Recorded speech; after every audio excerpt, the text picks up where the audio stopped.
I'll be damned if I ever thought my life would turn into a showdown over a steel wall and a brass key. But here we are, so buckle up, because this isn't some feel-good neighborly tale. This is about power, pride, and $100,000 worth of bad decisions crashing headlong into old-school ranch grit.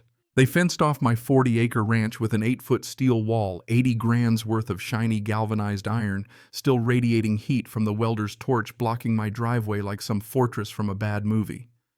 Standing there, not a speck of mud on her designer heels, was Vivian Ashworth, HOA, president clipboard in hand, acting like she was royalty.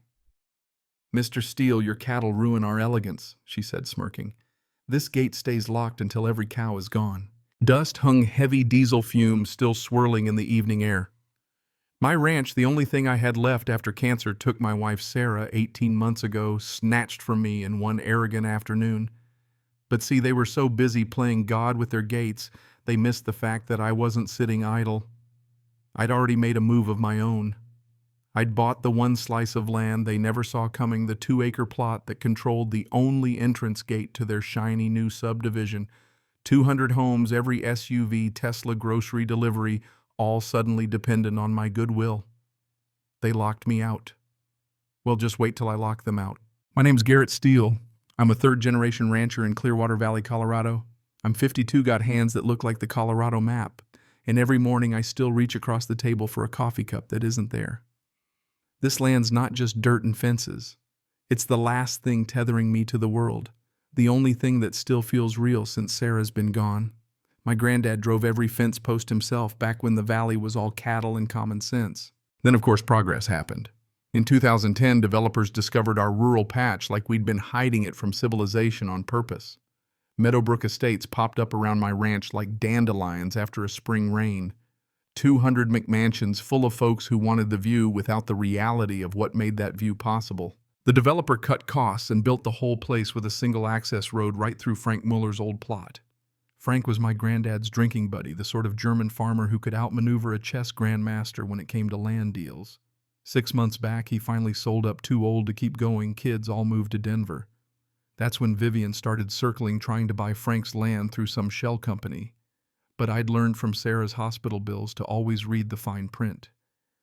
Turns out Frank's deed included exclusive rights over the subdivision's only entrance. Legal landmines from a simpler time buried deep in the paperwork. Most people would have missed it, but not me. I scraped together enough cash to beat Vivian's offer. Frank left for Arizona happy as a clam, and I walked away holding the keys to every single one of Meadowbrook's gates. Exclusive right to control vehicular access, the deed said. Priceless. Vivian, meanwhile, had made me a project. After Sarah's funeral, when I was barely getting through the days, she started up complaints about roosters, about the smell of cattle, about my environmental hazards near the creek that's been feeding livestock since Eisenhower was president. The truth. She owned 4 homes in the subdivision, all leveraged up, counting on property values rising if she could get rid of the unsightly ranch next door. The breaking point came when her brother-in-law, some consultant from Boulder, wrote a scientific report about my cattle supposedly contaminating the groundwater. Pure fiction, but fancy enough to fool city bureaucrats. Suddenly, there's an emergency HOA meeting, public safety unanimous vote, legal letters, contractors at my place with power tools and steel fence panels. By the time I got home from a Denver auction, my driveway was walled off. Vivian stood there, queen of the hill, acting like she'd just conquered enemy territory. But she didn't know I held the master key. She didn't know I'd already bought the access rights to her kingdom. Within 48 hours, she'd filed for an emergency injunction. My cattle were an imminent health threat, she claimed. She even hired Blackstone security, 2 guards in tactical vests, boots crunching on my gravel. Just doing our job. Mr. Steele Miguel, the day guard, told me, looking embarrassed. Yeah, just doing your job, guarding a ranch from its own owner. Next came the social media blitz, #Meadowbrook safety photos of my cows by the creek news segments painting me as some rural menace. Even the vet Dr. Morrison started getting calls about dangerous contamination. Friends who used to buy beef from me now looked the other way in the grocery store. The worst part? The silence. Neighbors who used to wave at me and Sarah just looked down at their steering wheels as they passed. I couldn't just sit there and take it. I started digging, literally and figuratively. The courthouse basement, musty as old hay, became my second home. Hours spent flipping through property records, drinking vending machine coffee so bad I almost missed hospital brew. The devil's in the details, Sarah always said. She was right. What I found was a gold mine Frank's 1962 easement. Not only did I control the main gate, but every complaint Vivian filed about my dangerous agricultural activity actually proved the subdivision depended on my ranch to keep its rural zoning.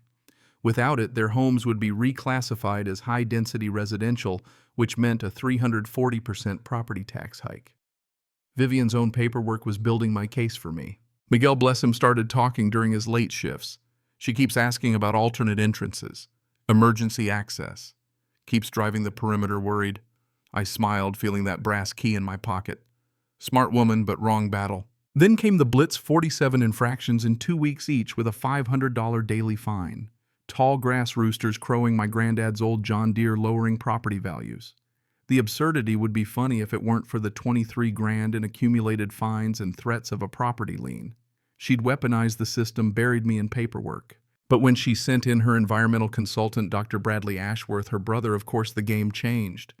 He paraded around writing up contamination risks in language so thick you could cut it with a steak knife. Meanwhile, Vivian's hired contractors started digging trenches behind the subdivision, supposedly for drainage improvements. My border collie Rex lost his mind barking at the machines. Miguel pulled me aside, hard hat in hand. She's building a back road, no permits, no county approval, through federally protected wetlands. I made one anonymous tip to the county environmental office. 2 hours later, the whole project got shut down, 47 grand in federal fines, and Vivian looking like she'd seen a ghost. She tried to retaliate, ramped up the propaganda, hired more private investigators. One of them got caught photographing my male federal offense. Enter Detective Ray Morrison, Dr. Morrison's cousin and the county's top investigator. Turns out Vivian's research was a lot more than background checks. Mail tampering, bribery attempts, environmental fraud, all neatly recorded in her own words, thanks to those HOA meeting tapes she loved to make. By the week of the emergency HOA meeting, the feds were ready. Vivian was still barking about rural terrorism, calling for my arrest, prepping a press conference titled "Suburban Families Under Agricultural Attack." She planned an escape, packed a storage unit, bought a ticket to Costa Rica, the whole 9 yards. Too bad her plan involved locking herself and her entire neighborhood behind the very gate she never bothered to understand. That evening at 6:30 sharp peak commute, I took Rex and walked out to Frank's property. Inserted the old brass key into the underground manual override, turned it clockwise. The electronics shut off.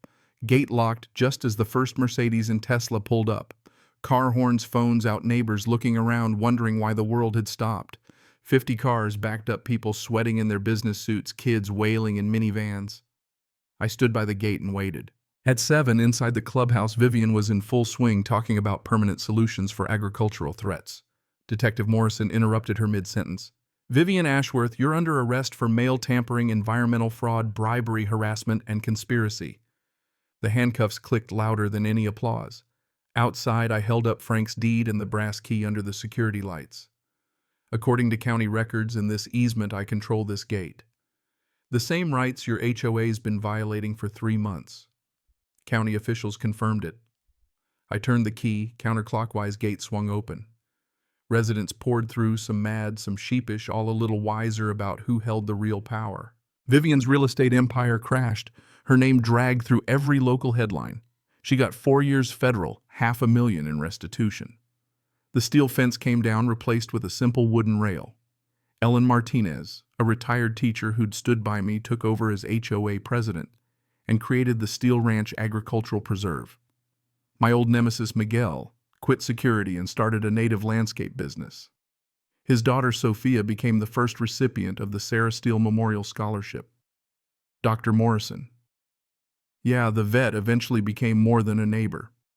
We got married the next spring under the cottonwoods by the creek. Now the gate's a symbol, not a weapon.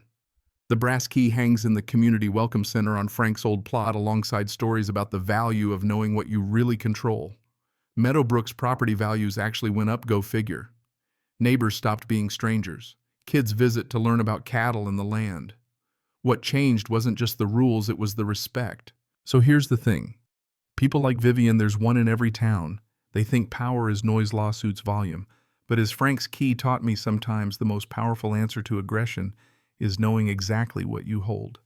I could have shut them all out for good. I didn't.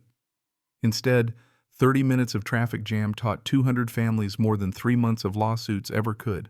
Now let me ask you, when someone tries to steal what's rightfully yours, what's your move?